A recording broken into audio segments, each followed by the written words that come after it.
All right, so we are a country of savers, given our obsession for guaranteed return products and fixed return instruments. The scores of accounts at banks, post offices, and other small saving schemes are testament to the fondness of such products. And today on the ET Money Show, we will discuss about one such saving instrument, target maturity funds. And for that, let's bring on board Radhika Gupta, MD and CEO, Edelweiss AMC, to dissect and to tell you all that you need to know about target maturity funds. Good evening, Radhika. Welcome to the show. And this is going to be a target maturity fund masterclass with you. So the first question obviously will be that the AUM of target maturity funds have risen from 29,600 crores in October 2020 to almost 1,21,855 in October 2022. Looking at the yields on 10 years, GSEC has moved from 5.87% in November 2020 to 7.3% in 2022. This category is actually seeing some interest of investors. Do you think it's the volatility or the uncertain environment that's actually taking investor towards this category? Hi, it's always a pleasure to be here. So I think, yes, target maturity funds were launched in December 2019 with Bharat Bond 1, which is the first in the category. And today at almost 1.3 lakh crores, it is the largest fixed income category outside of liquid and overnight funds, which is incredibly credible because actively managed fixed income funds in this period have actually seen outflows post IL&FS and some of the events that have followed. Now, you asked a question about has this happened because of high levels of rates, etc. I don't think so. I think, and we are about 53% of the category as Edelweiss mutual fund today, by far market leaders. We have seen interest rates at 7.5. We've seen them at 6.5. We've seen them at 7.5 again. I think the trend is structural. Target maturity funds are for the HNI investor the best FD replacement you can get. They are liquid, they are tax efficient at 10% taxation effectively because of indexation. We can talk about more about that. And finally, because of the target maturity structure, they offer predictable returns, which actively managed mutual funds didn't. So you have predictable returns in a liquid and tax efficient format. And year on year, I think we've seen in our own book, both corporates and individual investors have continued to add. And I would not be surprised if the asset class is a couple of lakh crores a few years later when you're having this conversation. So I think the trend is structural. Of course, debt will be a part of anybody's asset allocation, and higher rates means you can lock in at better rates. But I don't think it's about interest rate sensitivity. All right, so let's deep dive into the structure of a target maturity fund. What's there in the offer when you talk about target maturity funds? So if I had to simplify this, I think target maturity funds, when you buy a bond as an individual, say you bought an NHAI bond, you buy the bond and you hold it till maturity. And if you hold it till maturity, you will get the yield you were told at the start of the bond, regardless of whether interest rates move up and down, Ukraine happens, whatever happens, all macro things happen. And FD gives you the same experience, predictable return experience. For X many years, I get X%. A target maturity fund is a mutual fund that basically a passively managed mutual fund that buys and holds a collection of bonds. Which bonds depends on the kind of target maturity fund. Each target maturity fund comes with an index that tells you which kind of bonds it holds. But the idea is there is a defined maturity, and that is called the target maturity. It could be 2023, it could be 2025, it could be 2033, as in the case of the new issue that we are launching, or it could be 2037. But you buy and hold bonds till maturity and you don't actively trade those bonds.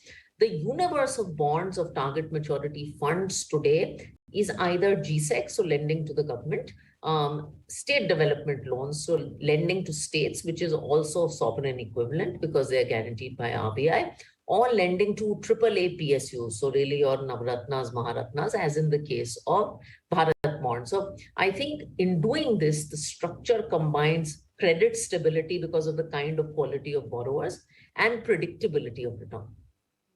All right, so this also answers my question where I wanted to ask you about high credit quality and also transparency in this kind of investment instrument that has to offer. How can an investor see the transparent aspect of this particular instrument? So this is a passively managed instrument, which means that the portfolio has to be benchmarked to an index. The index providers are people like CRISIL and others, and the indices are published just like Nifty indices and mid-cap indices, etc. And there are a certain set of names, usually 8 to 10 bonds in a particular index, and the target maturity fund can only hold that. So in that sense, unlike a lot of funds, you have complete transparency as to the rules governing your target maturity fund. If it is AAA PSU, it can only be AAA PSU. And if the index has that collection of bonds, then you have to mirror that index. So the structure and the regulatory framework brings a lot of transparency, which is, I think, something that has made people comfortable with. Let's talk about volatility. Will the investor experience interim volatility and hence the interest rate risk that this instrument might have? Yes. So this target maturity funds work for people who hold on till the targeted maturity. In the middle, you will experience interest rate volatility. If interest rates move up, bond prices do move down, you will see NAV fluctuation and vice versa. I always say don't invest in a target maturity fund like a liquid fund. And the good thing today is you have target maturity funds from 2023 all the way till 2037 from people like us. Now, what you should do is take your goals. If you have a 3-year goal, invest in a target maturity fund with a 3-year maturity. If you have a 10-year goal, then please go out with a 10-year maturity. And if you have a 6-month goal, then pick something like 20 or 23. That way you mitigate interest rate risk. What you should definitely not do is you look at the yield curve and you say, the long bond has much higher yields than the 1-year bond. I'll invest in that because that will have more interest rate risk. So interest rate risk is there in the holding period, in the interim period, but holding period investors don't get that. And one of the things that I can tell you from our own experience of managing this is we have seen AUMs being extremely stable through interest rate regimes. Sometimes NAVs become negative, but customers also have it in their mind that, listen, I've invested till 2030, so I'm not going to take that out. Now, since there is a period till which your money would be locked in, how can one plan such an investment instrument in their portfolio? So firstly, there is no lock-in. Your money is liquid. Actually, these funds don't even have an exit load. Now, if you redeem prematurely, you may not get that yield, but there is no lock-in. These are completely liquid instruments. So do realize that. The best way to do it is globally, there is something called laddering. And laddering means that if I have 100 rupees, I define my 100 rupees into goals. 50 rupees I need in 5 years, 30 rupees I need in 10 years, 20 rupees I need in 15 years. And then I align those time horizons of those goals to my target maturity funds. That is the best way to plan your debt allocation using target maturity funds. So you could have a 5-year goal that means someone's education. You could have a 10-year goal that means a wedding. You could have a 15-year goal that's retirement.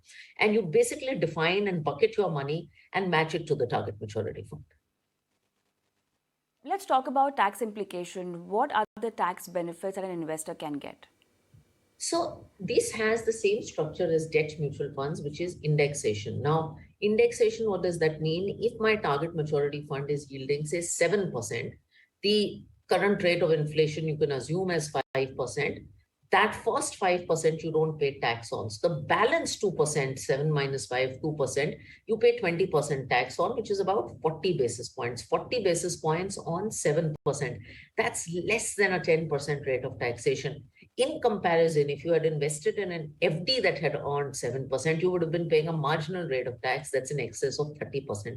So for the full tax-paying investor or the 20% tax-paying investor, this is far more tax efficient than a deposit. The math turns out to be 2% plus a traditional instrument. Recommend target maturity funds for senior citizens, Radhika? Yes, in fact, I think the long-dated target maturity funds can be used very effectively for retirement planning. In the Bharat Bond series, which viewers are familiar with, our most popular ones are the long-dated ones. The 10 years that we launched, 2030, 31, 32, and now 33 is opening tomorrow. We also did a 2037 product that is a 15-year product, given interest rates are high. So you can use this opportunity to plan and lock in rates at a pretty attractive level for 15 years. That works well for senior citizens looking for retirement planning. Talking about the kind of options available now, looking at the kind of lock-in durations this fund has to offer, the longer the better. Is that how you will explain it? What kind of duration should one pick up? I think it is totally dependent on your goals. As I said, as a manufacturer, we are out there to build as many maturities. Our commitment is to give you a full yield curve, and then you match it to your horizons.